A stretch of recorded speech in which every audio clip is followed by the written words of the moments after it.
ध्यान से बेटा।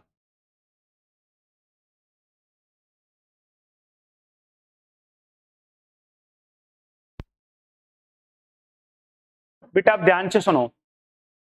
देखो, यदि मैं बात करता हूं बीएससी बीएड या बीएससी 3 ईयर या 4 ईयर प्रोग्राम की, ब्रज यूनिवर्सिटी, शेखावाटी, मत्स्य अपने राजस्थान यूनिवर्सिटी, तो यहां पे क्या सिस्टम है, जो अपना पेपर फर्स्ट है मैकेनिक्स का, उसमें ऑसिलेशन वाला पार्ट और कनेक्ट कर रखा है। मैकेनिक्स में ही ऑसिलेशन वाला पार्ट और जोड़ रखा है और ऑसिलेशन का कुछ पार्ट ही कनेक्ट कर रखा है इन लोगों ने। यहां पे अपना लगभग आप ऐसे मानो कि 10 से 12 क्लास मान लो, 10-12 क्लास आपको ऑसिलेशन वाले पार्ट की मिलेंगी। लेकिन जो बच्चे फिजिक्स ऑनर्स के हैं, या मैं स्पेशल बात करूं सुबोध कॉलेज, जहां पे कई ऐसी यूनिवर्सिटी हैं, उनमें बेटा ध्यान सुनेंगे ऑसिलेशन एंड वेव के नाम से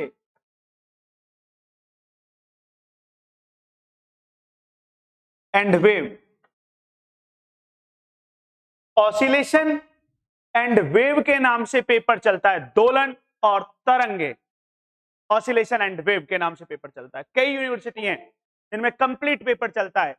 मैंने जैसे आपको बताया कि राजस्थान यूनिवर्सिटी की बात करें, ब्रज की बात करें, मत्स्य की बात करें, शेखावाटी की बात करें, तो इनमें बहुत कम पोर्शन दे रखा है इस पेपर का, ऑसिलेशन वाले पार्ट का बहुत कम पोर्शन है। लगभग 10-12 क्लास में कंप्लीट हो जाएगा, इतना ही पोर्शन है। लेकिन जो बच्चे स्पेशली, मैं राजस्थान यूनिवर्सिटी में फिजिक्स ऑनर्स डिपार्टमेंट की बात करूं, जिनके पास फिजिक्स ऑनर्स है या सुबोध कॉलेज से बिलोंग कर रहे हैं, तो उनके कंप्लीट पेपर चलता है oscillation and wave.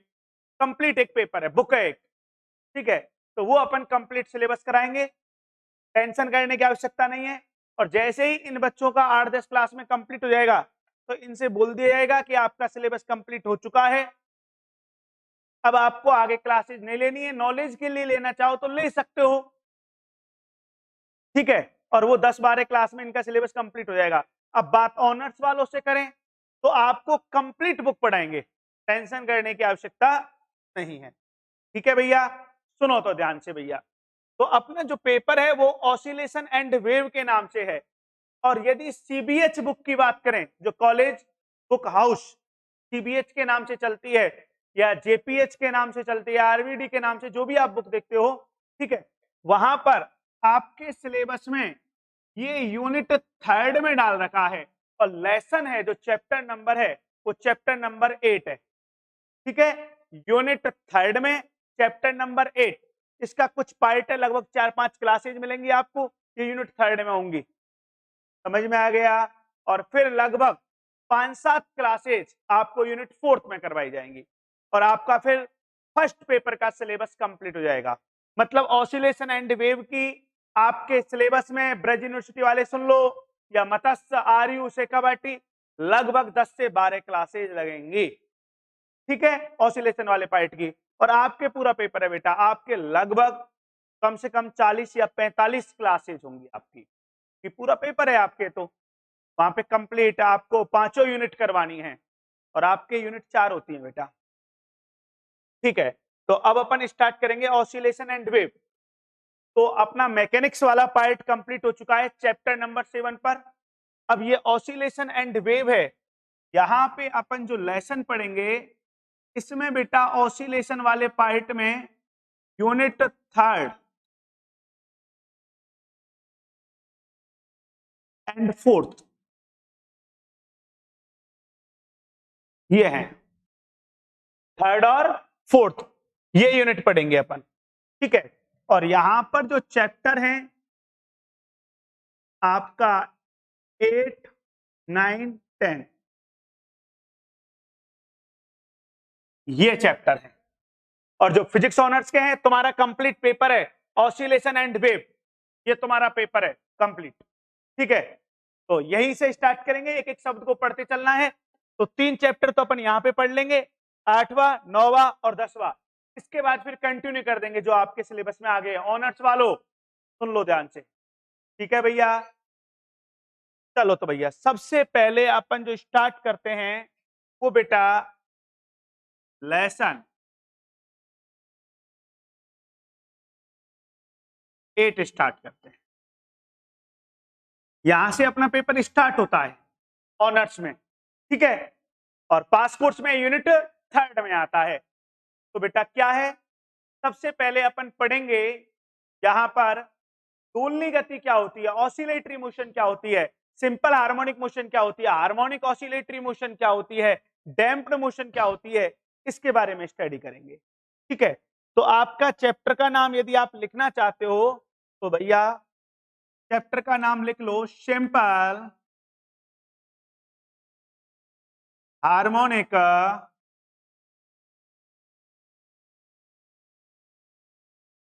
And damped harmonic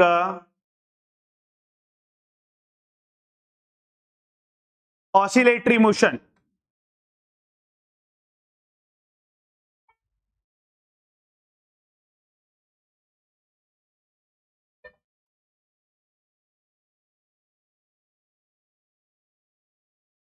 ये लिख लो।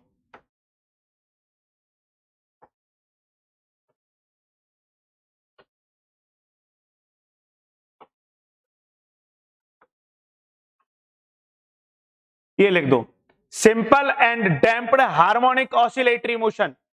सरल, सिंपल को सरल, डैम्प्ड को बोलते हैं अवमंदित, और हार्मोनिक को प्रसंवादी, ठीक है, ऑसिलेटरी को दोलनी गति।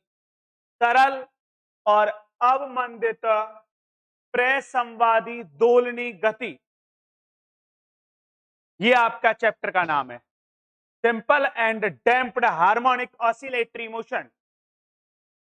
लिख लो बेटा simple and damped harmonic oscillatory motion. तो सबसे पहले अब हम हेडिंग डालेंगे, हाँ भाई हेडिंग डालो ऑसिलेटरी मोशन, दोलनी गति, ऑसिलेटरी मोशन।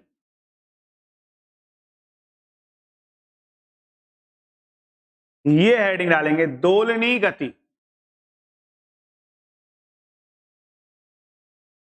अब सुनो, नोटबुक को कर दो बंद और संपूर्ण ध्यान बोर्ड पर होना चाहिए। पहले हाँ हेडिंग डाल दी ऑसिलेटरी मोशन दोलनी गति। अब ध्यान से सुनना बेटा, मैं यहाँ पे कुछ पॉइंट पर डिस्कशन करता हूं, इन चीजों को क्लियर करना एक एक शब्द को, ठीक है। सुनो ध्यान से भैया, जैसे अपन अभी लिखना नहीं है, जब तक मैं नहीं बोलूंगा लिखना नहीं है। अल्टीमेट नोट्स बनवाएंगे यहीं पे शानदार वाले, ठीक है। सुनो बेटा, एक शब्द पढ़ेंगे सबसे पहले अपन ऑसिलेटरी मोशन।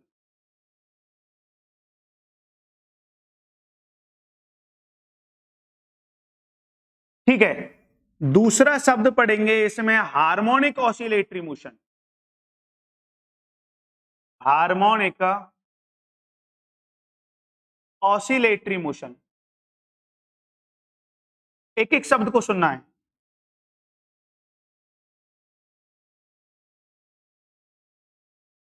दोलनी गति, प्रसंवादी दोलनी गति। फिर तीसरा वर्ड पढ़ेंगे सिंपल हार्मोनिक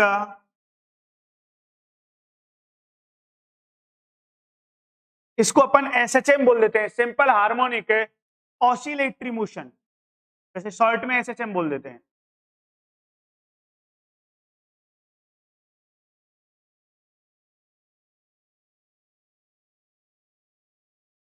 शॉर्ट में अपन इसको एसएचएम लिखते हैं, सिंपल हार्मोनिक ऑसिलेटरी मोशन। और इसके बाद नेक्स्ट पॉइंट फिर अपन पढ़ेंगे डैम्प्ड। डैम्प्ड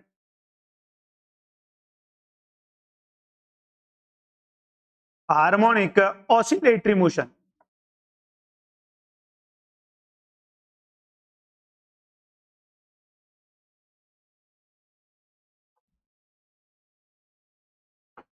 ठीक है कि डैम्प्ड हार्मोनिक ऑसिलेटरी मोशन क्या होती है, फिर ड्राई वन पढ़ेंगे नेक्स्ट पॉइंट। तो ये चैप्टर यहीं तक है 8th, फिर 9th चैप्टर में आता है ड्राई वन। ड्राई वन पढ़ेंगे, ड्राई वन।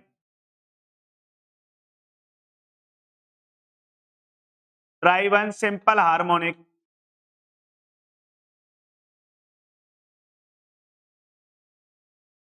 Oscillatory motion.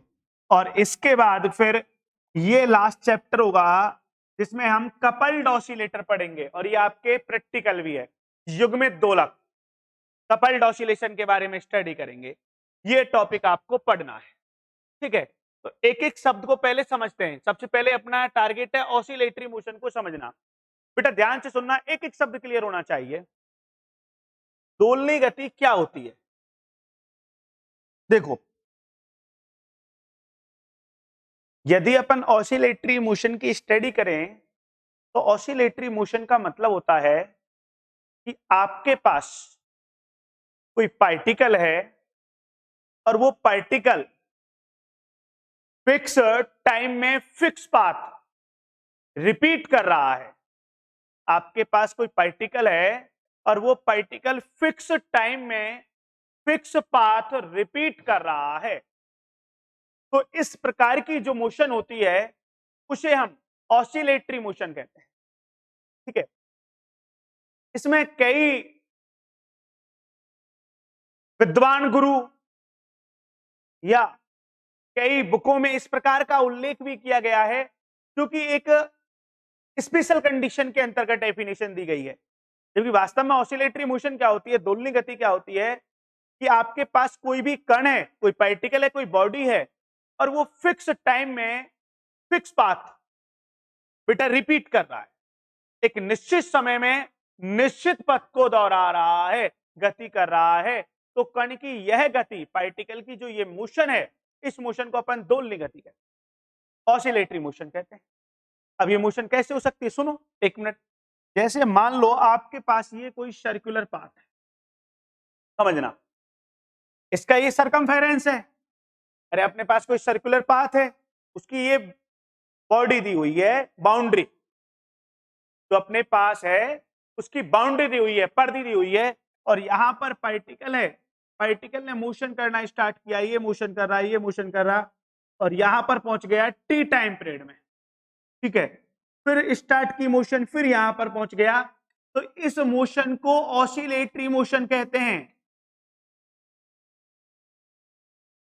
ये मोशन ऑसिलेटरी मोशन कहलाती है, क्योंकि फिक्स टाइम में फिक्स पाथ को रिपीट कर रहा है, एक निश्चित समय में निश्चित पथ को दोहरा रहा है। तो इस गति को अपन दोलनी गति कहते हैं। जबकि हम जैसे अपनी कोई भी जो अपने यूनिवर्सिटी के अंडर में रेफरेंस बुक चलती है उनका अध्ययन करते हैं, तो वहां पे जो उल्लेख किया गया है वो बेटा ऑसिलेटरी मोशन है, वो हार्मोनिक ऑसिलेटरी मोशन की डेफिनेशन लिखी हुई है। जो बताया गया है वो वहां पे हार्मोनिक ऑसिलेटरी मोशन और ऑसिलेटरी मोशन को अलग अलग डिफाइन नहीं किया, एक में ही डिफाइन कर दिया। क्यों? कि वास्तव में यदि देखें तो हार्मोनिक ऑसिलेटरी मोशन तो होती है, उसमें एक कंडीशन लग जाती है। हार्मोनिक ऑसिलेटरी मोशन में क्या कंडीशन लग जाती है, उस कंडीशन को ध्यान से सुनो। हार्मोनिक शब्द जैसे ही आता है, ये तो है ऑसिलेटरी मोशन, फिर अपन बात करते हैं हार्मोनिक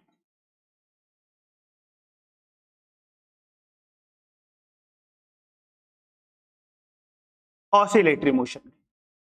तो यहां पे एक शब्द आ जाता है, और वो शब्द क्या आ जाता है बेटा, यहां पे नियर अबाउट, किसी फिक्स्ड पॉइंट के नियर अबाउट, जैसे ही प्रेस संवादी दोलनी गति शब्द आता है, ये तो था ऑसिलेटरी मोशन, दोलनी गति।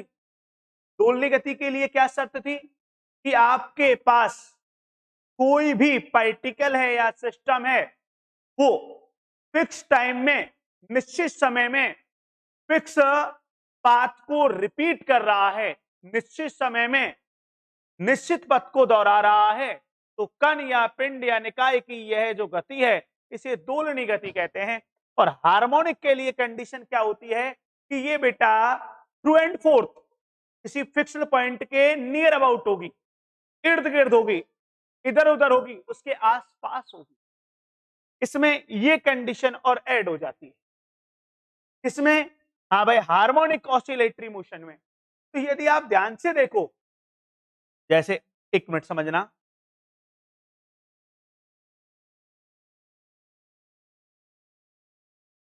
आप समझने का प्रयास करना बेटा।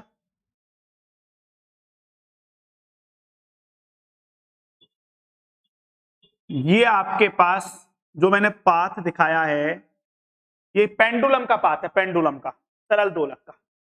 यहां पे अपन ने ये एक रिजिड बॉडी है, दृढ़ आधार है, मान लो यहां पर कोई एक पिलर है, पिलर रिजिड बॉडी दृढ़ आधार, और यहां से हमने बेटा समझने का प्रयास करना है ये कोई स्ट्रिंग है, डोरी है, और यहां पर एक बॉडी कनेक्ट कर रखी है, ये बॉडी कनेक्टर। अब अपन ने इस पिंड को पकड़ा, ऐसे खींचा और छोड़ा, तो ये मोशन चल रही है नहीं चल रही, इस प्रकार गति चल रही है नहीं चल रही, तो इसको अपन ने ये पाथ से रिप्रेजेंट कर।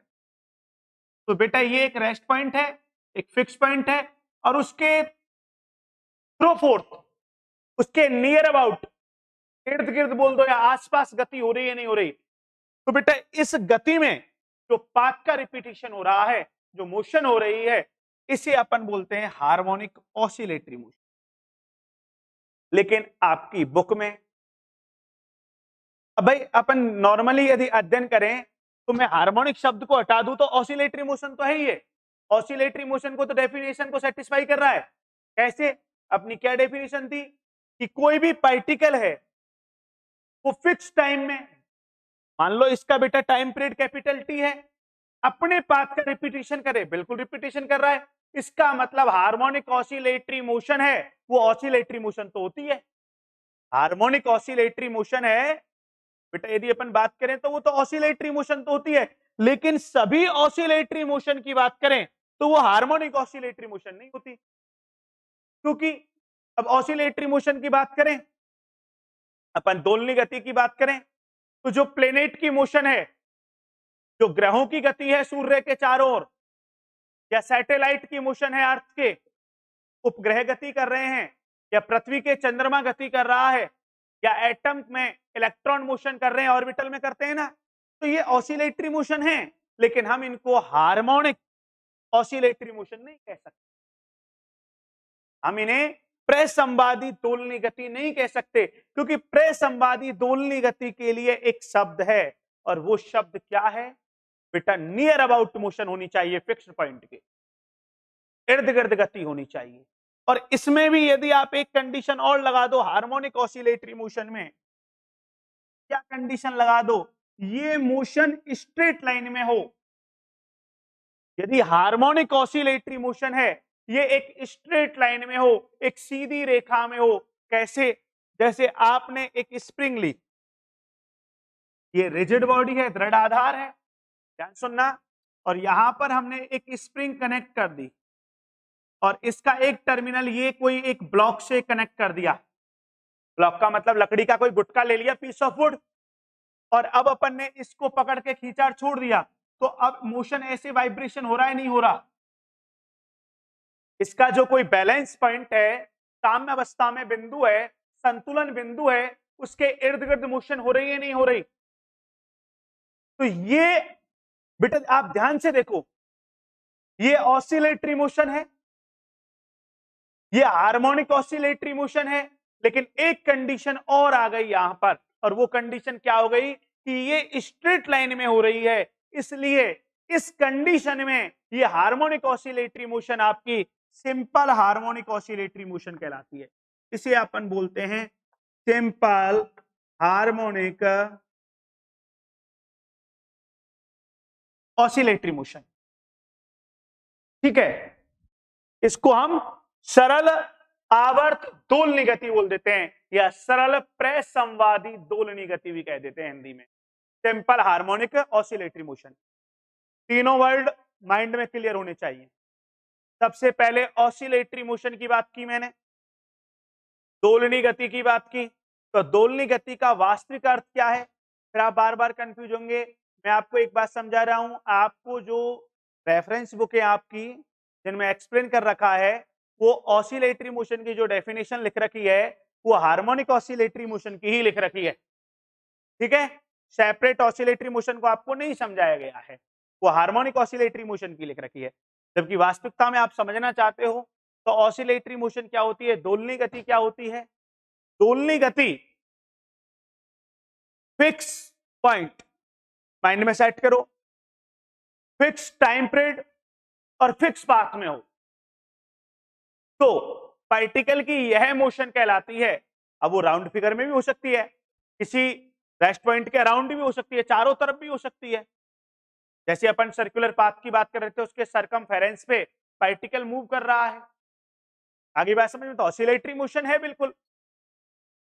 ठीक है, हार्मोनिक ऑसिलेटरी मोशन के लिए फिर हमने एक कंडीशन लगाई, और हार्मोनिक ऑसिलेटरी मोशन के लिए क्या कंडीशन लगाई कि जो मोशन चलेगी वो नियर अबाउट चलेगी, फिक्स पॉइंट के किसी निश्चित बिंदु के इर्द गिर्द चलेगी, उसके आसपास चलेगी, उसके थ्रो एंड फोर्थ चलेगी।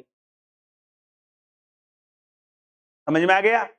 और यदि हमने सिंपल हार्मोनिक ऑसिलेटरी मोशन पे आए, सरलावर्त गति एसएचएम की बात की, तो वहां पर हमने एक वर्ड बोला कि जो हार्मोनिक ऑसिलेटरी मोशन है, यदि ये स्ट्रेट लाइन में हो जाए, ये स्ट्रेट लाइन में हो जाए, जैसे अब कई बार कई टीचर ऐसे कह देते हैं कि जो पैराबोलिक पोटेंशियल वेल है,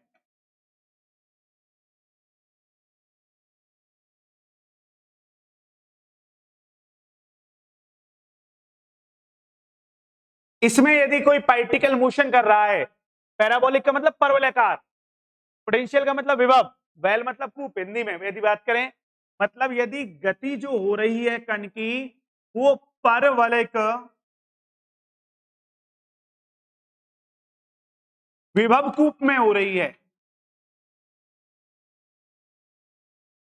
जो आपको अभी एग्जाम्पल दिया था ये वाला, ये वाला, तो इसको हम सिंपल हार्मोनिक मोशन कह सकते हैं। वो इस कारण ये है कि अपन क्यों बोल देते हैं इसको, एक मिनट समझने का प्रयास करना।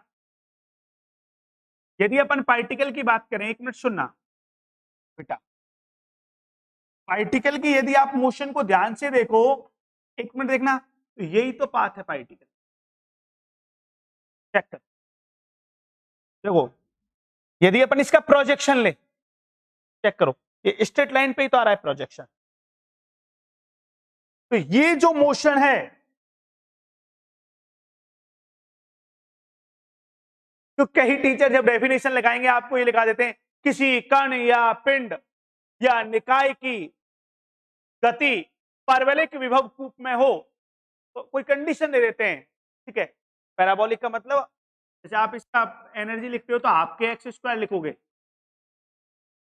इसकी यदि ऊर्जा लिखोगे तो हाफ के एक्स स्क्वायर लिखोगे, तो ये तुम्हारा पैराबोला की इक्वेशन हो गई, याद हो तो, जैसे y बराबर के एक्स स्क्वायर,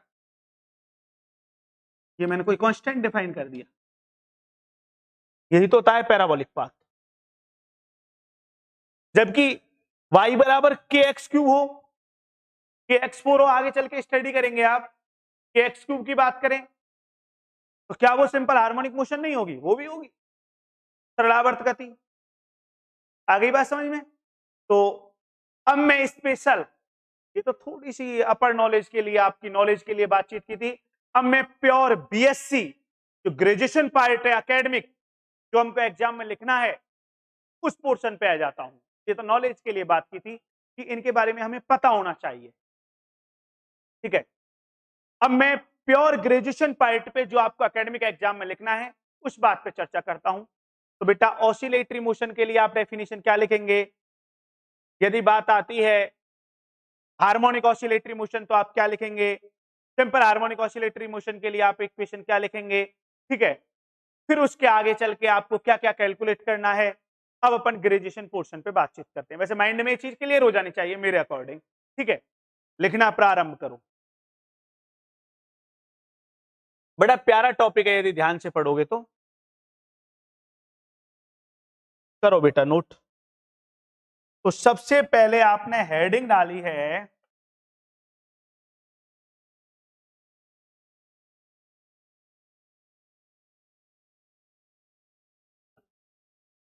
ऑसिलेटरी मोशन,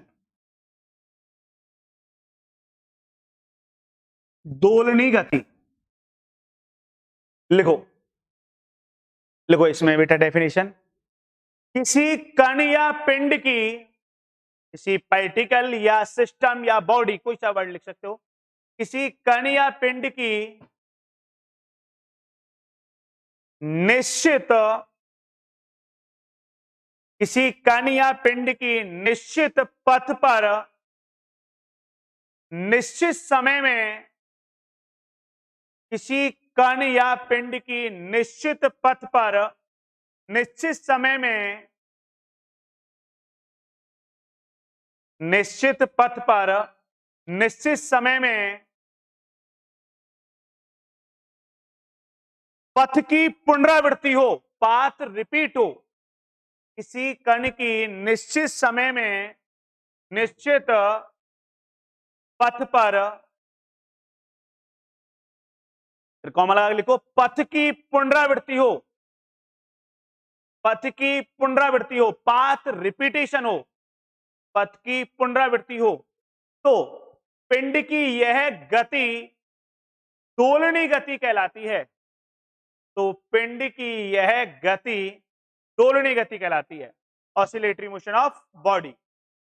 पिंड की यह गति दोलनी गति कहलाती है तथा पिंड, तथा पिंड body is said to be oscillator, तथा पिंड जो दोलनी गति करता है, तथा पिंड जो दोलनी गति करता है दोलक कहलाता है, तथा पिंड जो दोलनी गति करता है दोलक कहलाता है। जो बॉडी ऑसिलेटरी मोशन कर रही है उसे अपन क्या बोलेंगे, ऑसिलेटर, दोलक कहलाता है। हाँ भाई, इसमें आप एग्जाम्पल के रूप में लिखो, उदाहरण के रूप में लिख दो,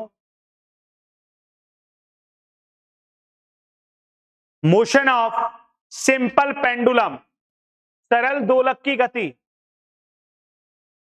motion of simple pendulum, bracket में लिखना है इन वॉच, सरल दोलक की गति, ब्रैकेट में लिखना घड़ी में, इन वॉच, घड़ी में पेंडुलम होता है ना, सरल दोलक की गति, ब्रैकेट में लिखना है इन वॉच, घड़ी में,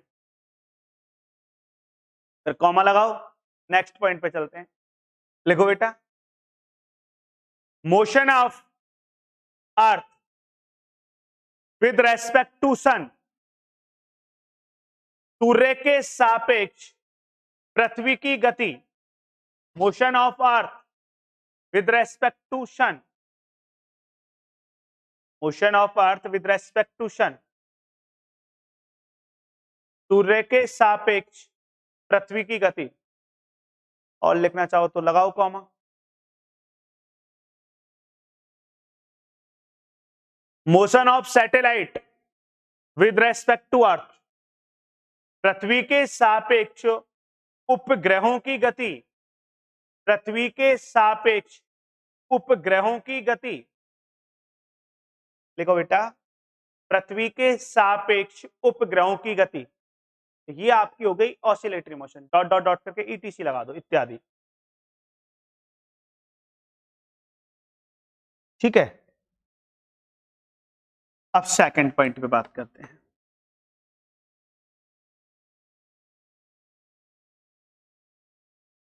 harmonic oscillatory motion.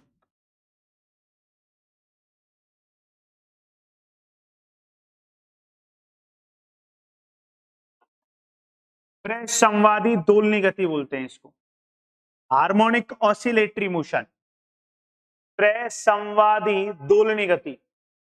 Second point लिखेंगे हार्मोनिक ऑसिलेटरी मोशन, प्रसंवादी दोलनी गति।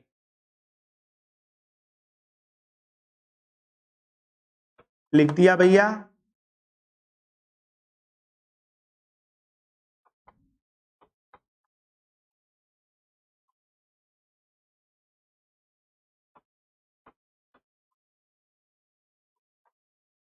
हाँ सुनो, तो इसके लिए क्या कंडीशन है, अभी आपने बोला था फिक्स पॉइंट के थ्रो एंड फोर्थ या नियर अबाउट, कोई सा वर्ड लिख सकते हो तो लिखो। यदि कोई कण या पिंड फिक्स्ड पॉइंट के, यदि कोई कण या पिंड निश्चित बिंदु के इर्द गिर्द, यदि कोई कण या पिंड निश्चित बिंदु के इर्द गिर्द गति करते हुए अपने पथ को दोहराए, दोलनी गति करते हुए, इस वर्ड को लिखना। यदि कोई कण या पिंड किसी निश्चित बिंदु के इर्द गिर्द दोलनी गति करते हुए अपने पथ को दोहराए, किसी फिक्स्ड पॉइंट के नियर अबाउट या throw and forth oscillatory motion करते हुए अपने पाथ को रिपीट करे। यदि कोई कण या पिंड किसी स्थिर बिंदु या निश्चित बिंदु के इर्द गिर्द या आसपास लिख लो, कोई सही शब्द लिख लो, इर्द गिर्द गति करते हुए अपने पथ को दोहराए, या दोलनी गति करते हुए ज्यादा बढ़िया लगेगा, इर्द गिर्द दोलनी गति करते हुए अपने पथ को दोहराए, तो पिंड की यह दोलनी गति, फिर कॉमा लगा के, हार्मोनिक ऑसिलेटरी मोशन कहलाती है। तो पिंड की यह दोलनी गति, oscillatory motion of body is said to be harmonic oscillatory motion. तो पिंड की यह दोलनी गति, कॉमा लगा के लिखेंगे, प्रसंवादी दोलनी गति कहलाती है। प्रसंवादी दोलनी गति कहलाती है, प्रसंवादी दोलनी गति कहलाती है, हार्मोनिक ऑसिलेटरी मोशन कहलाती है, प्रसंवादी दोलनी गति कहलाती है। आ गई बात समझ में? अब इन्वर्टेड कॉमा में लिखना एक शब्द, सभी दोलनी गति, सभी दोलनी गति, ऑल ऑसिलेटरी मोशन, सभी दोलनी गति हार्मोनिक ऑसिलेटरी मोशन हो, यह कंपलसरी कंडीशन नहीं है। सभी दोलनी गति प्रसंवादी दोलनी गति हो, यह आवश्यक शर्त नहीं है। सभी दोलनी गति, ऑल ऑसिलेटरी मोशन, सभी दोलनी गति प्रसंवादी दोलनी गति हो, यह आवश्यक शर्त नहीं है। लेकिन सभी प्रसंवादी दोलनी गति but all harmonic oscillatory motion, लेकिन सभी प्रसंवादी दोलनी गति, फिर कॉमा लगा के लिखो, ऑल हार्मोनिक ऑसिलेटरी मोशन, लेकिन सभी प्रसंवादी दोलनी गति, फिर कॉमा लगाओ, दोलनी गति हो, यह आवश्यक प्रतिबंध है, यह नेसेसरी कंडीशन है, यह आवश्यक प्रतिबंध है। कर दो इन्वर्टेड कॉमा। तो ये बात समझ में आ गई कि जितनी भी ऑसिलेटरी मोशन है, हार्मोनिक ऑसिलेटरी हो, ये कोई जरूरी नहीं है। ये कहानी कैसे कि जितने भी स्टूडेंट हैं, सभी टीचर हो, भाई जितने भी स्टूडेंट हैं, मैं सभी विद्यार्थियों की बात कर रहा हूं, ये टीचर हो, ये जरूरी नहीं है। लेकिन जितने भी टीचर हैं सभी स्टूडेंट हो, बिल्कुल ये आवश्यक शर्त है। सभी स्टूडेंट हैं, ये बेटा टीचर हो जरूरी नहीं है, लेकिन जितने भी टीचर हैं स्टूडेंट रहे, ये कंपलसरी है।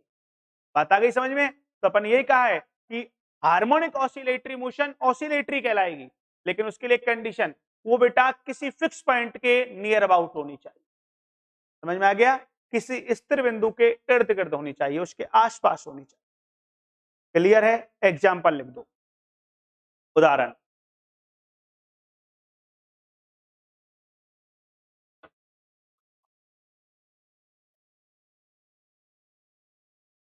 उदाहरण उदाहरण में लिखो, लैटिस प्लेन में जालक तल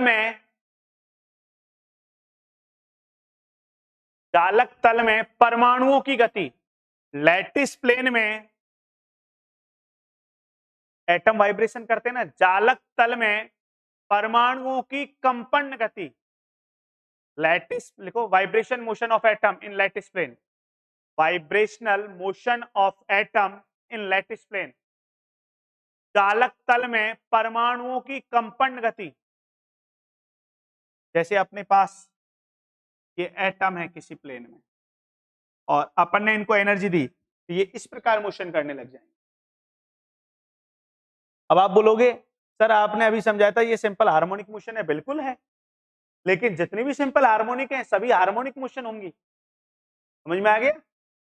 और लिखना चाहो तो कॉमा लगा के, झूले की गति, ये झूला होता है ना, झूला, झूले की गति, झूले की गति। और लिखना चाहो तो मोशन ऑफ सिंपल पेंडुलम, सरल दोलक की गति। एग्जाम्पल करके और लिख लो, मोशन ऑफ सिंपल पेंडुलम, सरल दोलक की गति। ठीक है, इसके बाद अब अपने पॉइंट पे आते हैं। ये लिखो बेटा, सिंपल हार्मोनिक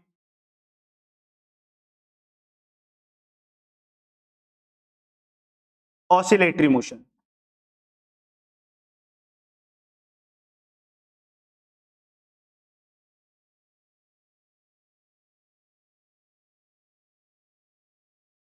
सरल आवर्त गति, इसको कई टीचर शॉर्ट में एसएचएम बोलते हैं, सिंपल हार्मोनिक मोशन, सरल आवर्त गति। कई बार कई टीचर इसको डायरेक्ट बोल देते हैं सिंपल हार्मोनिक मोशन, सरल आवर्त गति। लिखो तो, अब आपकी डेफिनेशन समझ में आ जानी चाहिए, तो मैं यहां से डेफिनेशन को उठाऊंगा, केवल सिंपल वाली कंडीशन लगाऊंगा, तो हार्मोनिक तो होनी चाहिए वो। तो लिखो, वह प्रसंवादी दोलनी गति, वह हार्मोनिक ऑसिलेटरी मोशन, वह प्रसंवादी दोलनी गति जो कि सरल रेखा में हो, स्ट्रेट लाइन में हो, वह प्रसंवादी दोलनी गति जो कि सरल रेखा में हो। प्रिया बेटा समझ में तो आ रहा है ना? वह प्रसंवादी दोलनी गति जो कि सरल रेखा में हो, स्ट्रेट लाइन में हो। हाँ भाई सचिन, कमेंट करके बताओ समझ में तो आ रहा है ना बेटा? वह प्रसंवादी दोलनी गति, हार्मोनिक ऑसिलेटरी मोशन जो कि स्ट्रेट लाइन में हो, सरल रेखा में हो। कॉमा लगा के लिख दो, is said to be simple harmonic oscillatory motion, सरल आवर्त गति कहलाती है, सरल आवर्त गति कहलाती है, is said to be simple harmonic oscillatory, सरल आवर्त गति कहलाती है।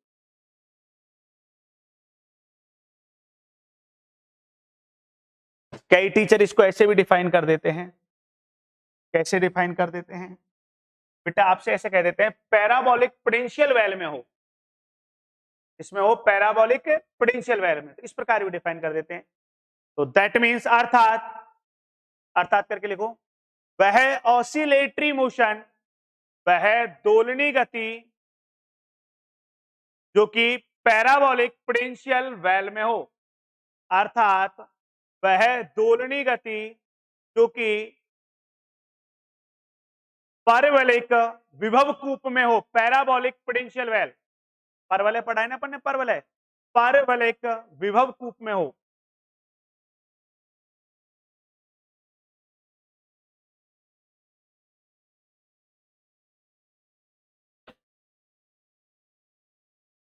पैराबोलिक,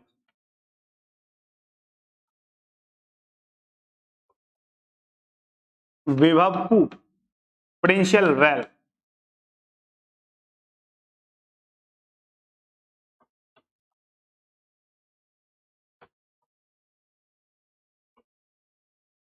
ये लिख दो।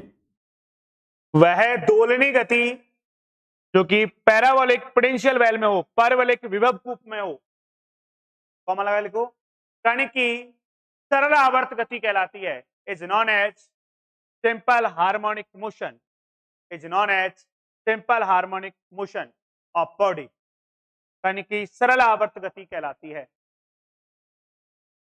तथा गति करने वाला पिंड तथा मोशन करने वाली बॉडी सिंपल पेंडुलम कहलाती है, तथा गति करने वाला पिंड सरल दोलक कहलाता है।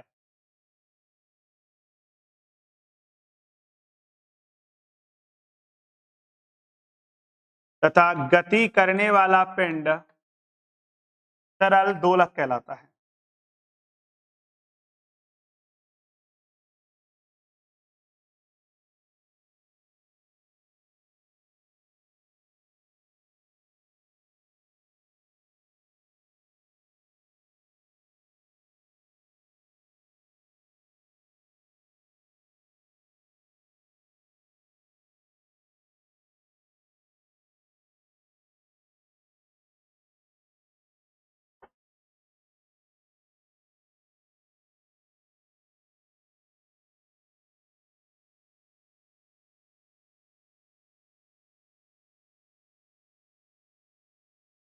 ये जो मोशन चल रही, एक मिनट बेटा,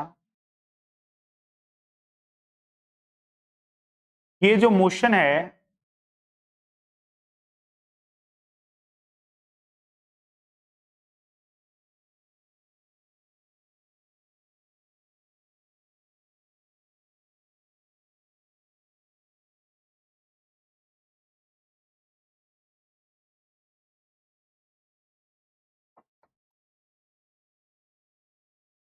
एक मिनट समझने का प्रयास करेंगे। ये तो हमने पोजीशन एक्सिस ले ली, ठीक है, और ये हमने पोटेंशियल एनर्जी यू ले ली, ठीक है, और ये ग्राफ बना दिया अपन ने, क्यों? क्योंकि हमने पढ़ा है पोटेंशियल एनर्जी हाफ के एक्स स्क्वायर। तो नीचे पहले एक फार्मूला लिखो, हम जानते हैं कि सरल दोलक के लिए, देखो हम जानते हैं कि, लिखो वहीं पे, हम जानते हैं कि सरल दोलक के लिए विभव स्थितिज ऊर्जा का बीजीय व्यंजक निम्न होता है। हम जानते हैं कि सरल दोलक के लिए विभव स्थितिज ऊर्जा का बीजीय व्यंजक निम्न होता है। We know that mathematical expression of, we know that mathematical expression of potential energy of simple pendulum, mathematical expression of potential energy of simple pendulum is following। ये लिख दो, u बराबर हाफ के एक्स स्क्वायर, और equation first they दो।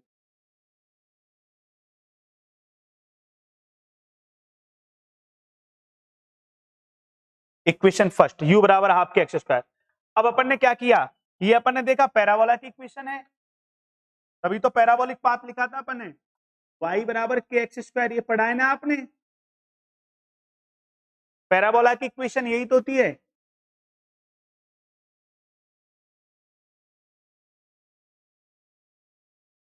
परवलय का समीकरण आपने यही तो पढ़ा है, तो ये अपन ने पैराबोलिक पाथ बना दिया भैया। यहां पर मैक्सिमम प्लस है इधर, और इधर माइनस है, ये डिफाइन कर दिया। पहले ये लिख लो और इसके बाद ये डायग्राम बना दो, और ये फिक्स्ड पॉइंट है। ओ नाम दे देना। ठीक है, बना दो ये डायग्राम। ये पैराबोलिक पोटेंशियल वेल बोलते हैं इसको अपन। क्या बोलते हैं अपन इसको भैया? यहाँ पे लिख देता हूं।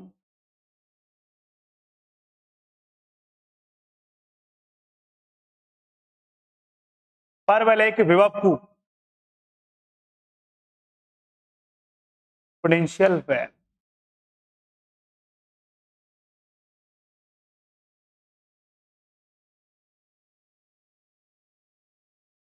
बना लो ये डायग्राम।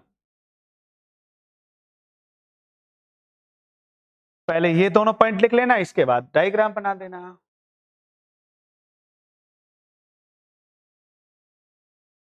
तो अब आपके समझ में आ जाना चाहिए। अक्षय समझ में आ रहा है बेटा? हाँ भाई मीना जी।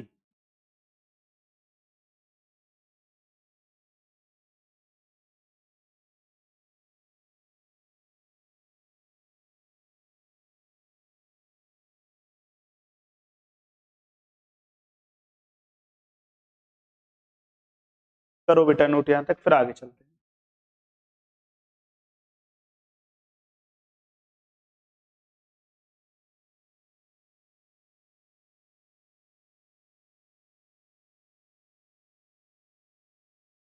लिख लिया? चलो अब अपन बेटा फोर्स और पोटेंशियल एनर्जी में कुछ रिलेशन पढ़ा था, हमको फोर्स कैलकुलेट करना है। यहां पे हम लिख रहे हैं वी नो दैट, हम जानते हैं कि क्या पढ़ा था बेटा अपन ने पढ़ा था F equal to minus d u upon d x. ये आपका पढ़ा हुआ है, चेक करो। और u आपने इक्वेशन फर्स्ट से बताया हाफ के एक्स स्क्वायर। यहां पर मैं वैल्यू पुट करूं minus D upon d x, ये आपका हाफ के एक्स स्क्वायर। ठीक है, तो अपने पास क्या आ जाएगा? F equal to minus half के बोर्ड पर देखो एक बार, और एक्स स्क्वायर का 2x और x का 1, तो आपके पास आ गया F equal to minus k x. ये और यहां पर k है, उसे अपन स्प्रिंग कांस्टेंट या फोर्स कांस्टेंट कहते हैं, फोर्स या स्प्रिंग कांस्टेंट कहते हैं।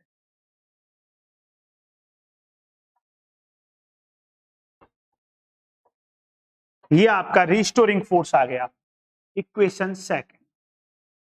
करो नोट यहां तक, वी नो दैट, हम जानते हैं कि। लिखो भैया।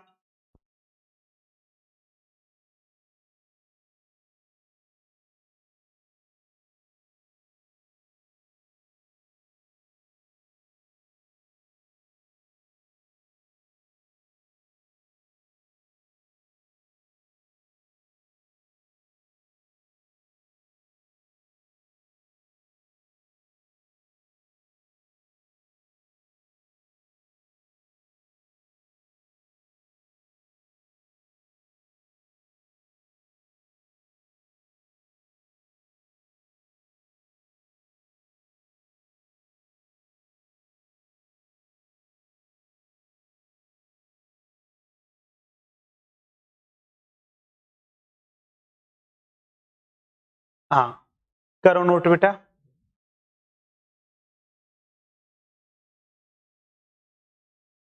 तो यहां से क्या बात निकल के आई? ये तो कांस्टेंट बोल दिया आपने, एफ है वो डायरेक्टली प्रोपोर्शनल है डिस्प्लेसमेंट के। ये बात निकल के आई, लिख लो यहां तक, फिर आगे चलते हैं। नीचे एक लाइन लिख देना, इक्वेशन सेकंड लिख लिया? लिखो, समीकरण 2 प्रत्यानयन बल का बीजीय व्यंजक कहलाता है। Equation second is called mathematical formula of restoring force. समीकरण 2 प्रत्यानयन बल का बीजीय व्यंजक कहलाता है। Equation second is called mathematical formula of restoring force. समीकरण 2 प्रत्यानयन बल का बीजीय व्यंजक कहलाता है। अब यहां से एक डेफिनेशन हम और दे सकते हैं,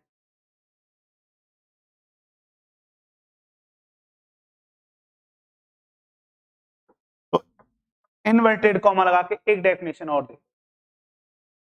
देखो, वह ऑसिलेटरी मोशन, वह दोलनी गति जो कि प्रत्यानयन बल के अधीन हो, वह ऑसिलेटरी मोशन जो कि अंडर रिस्टोरिंग फोर्स हो, वह दोलनी गति जो कि प्रत्यानयन बल के अधीन हो, फिर कॉमा लगा के सरल आवर्त गति कहलाती है। वह ऑसिलेटरी मोशन जो कि अंडर रिस्टोरिंग फोर्स हो is known as simple harmonic motion. वह दोलनी गति जो कि प्रत्यानयन बल के अधीन हो सरल आवर्त गति कहलाती है, सिंपल हार्मोनिक मोशन कहलाती है। अपन एसएचएम बोलते हैं, सिंपल हार्मोनिक। तो आप ऐसे भी डेफिनेशन दे सकते हैं, ठीक है। अब बेटा इसमें अपन सबसे पहले फर्स्ट पॉइंट देंगे, अपना टारगेट है कि एसएचएम की इक्वेशन कैलकुलेट करना। Equation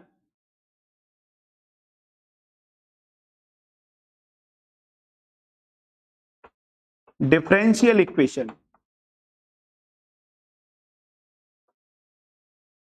differential equation of SHM, ये डालो हेडिंग।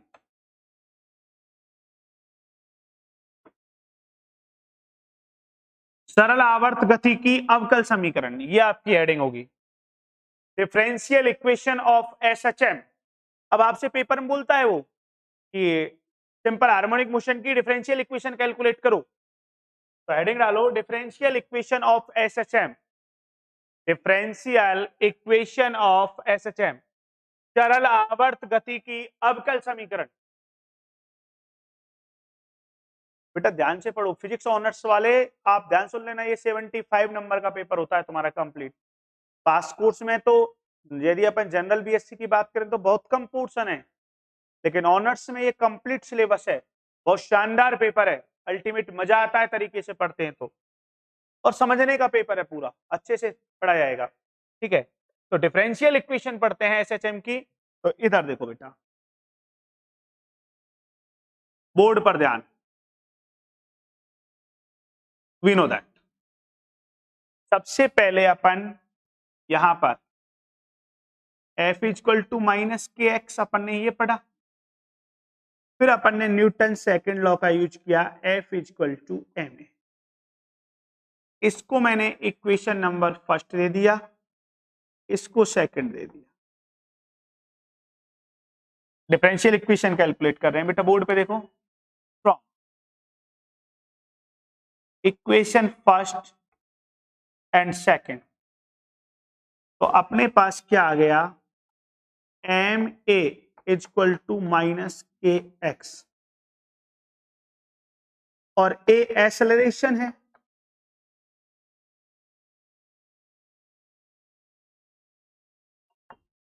तो एक्सेलरेशन के लिए यहां पे मैं स्मॉल एफ का यूज करूंगा, जिसे d2x अपॉन dt स्क्वायर लिखेंगे। यही तो होता है त्वरण, भाई ए त्वरण है, तो यहां पे अपन ध्यान रखना, अब आप एक्सेलरेशन के लिए ए का यूज करेंगे, सॉरी एफ का यूज करेंगे, क्योंकि ए में जो शब्द लूंगा आगे चल के एम्पलीट्यूड के लिए काम लूंगा, ठीक है। तो अपने पास क्या आ जाएगा, M d2x upon dt square, और ये माइनस का kx, ये m में डिवाइड कर देता हूं, तो d2x upon dt square plus k upon m x equal to 0, ये डिवाइड करके ट्रांसफर कर लिया, और यहां पर m है मास ऑफ बॉडी, जो भी आपने पिंड या दिया है उसका द्रव्यमान है, ठीक है। हाँ भाई, लेट माना ये अपन ने कांस्टेंट डिफाइन कर दिया, ये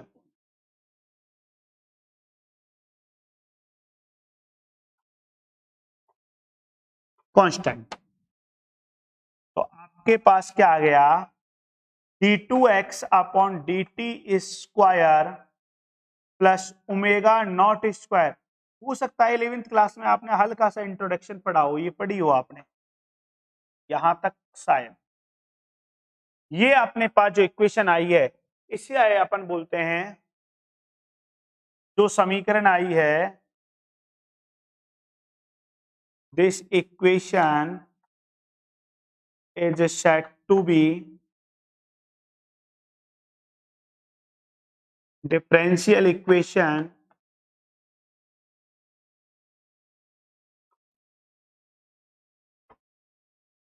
of SHM। ये सरल आवर्त गति की अवकल समीकरण कहलाती है, और लिखना चाहो तो ये कांस्टेंट, इसे अपन एंगुलर वेलोसिटी बोल देते हैं, प्रारंभिक कोणीय आवृत्ति, इनिशियल एंगुलर वेलोसिटी बोल देते हैं, प्रारंभिक।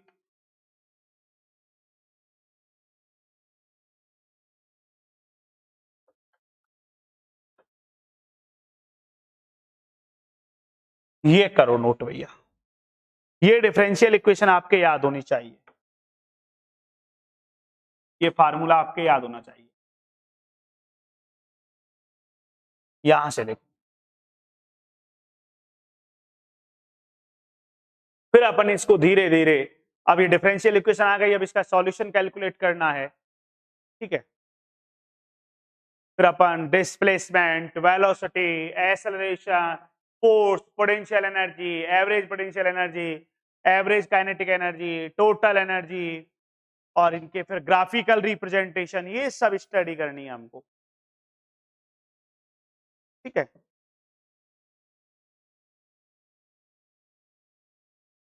कर लिया नोट भैया? क्या लिखा है, सरल आवर्त गति की अवकल समीकरण, फर्स्ट पॉइंट देखे, ये अपन एफ बराबर के एक्स, यहाँ पे ए एक्सेलरेशन है, ध्यान रखना, त्वरण। अब अपन स्मॉल ए का जो यूज करेंगे वो एम्पलीट्यूड के लिए करेंगे आगे चल के, तो इसलिए ए को ध्यान रखना, अपन यहाँ पे त्वरण है वो एफ से दिखाएंगे, स्मॉल एफ यूज लेंगे त्वरण के लिए, तो ए एम्पलीट्यूड का काम कर रहा है। आपने ऊपर डायग्राम में चेक कर लो, एम्पलीट्यूड ले रखा है ए।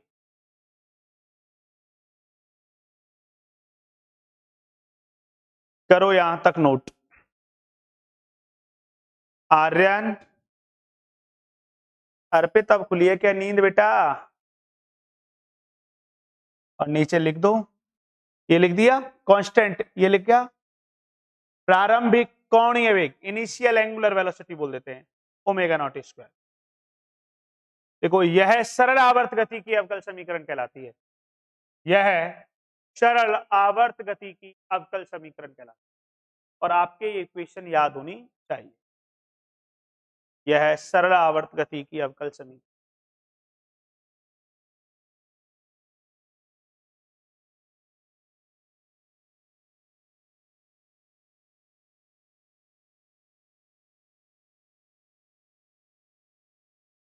लिख लिया बेटा?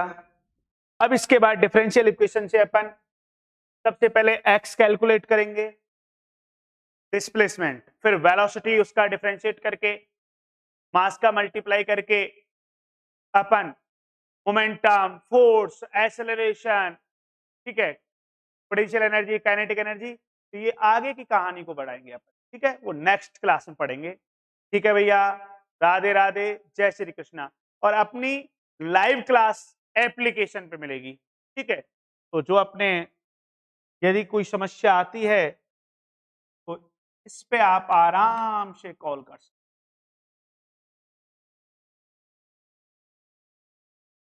ये एडमिशन डिपार्टमेंट के नंबर हैं, यहाँ पे आप आराम से कॉल कर सकते हो, ठीक है भैया। राधे राधे, जय श्री कृष्ण, मिलते हैं नेक्स्ट क्लास में।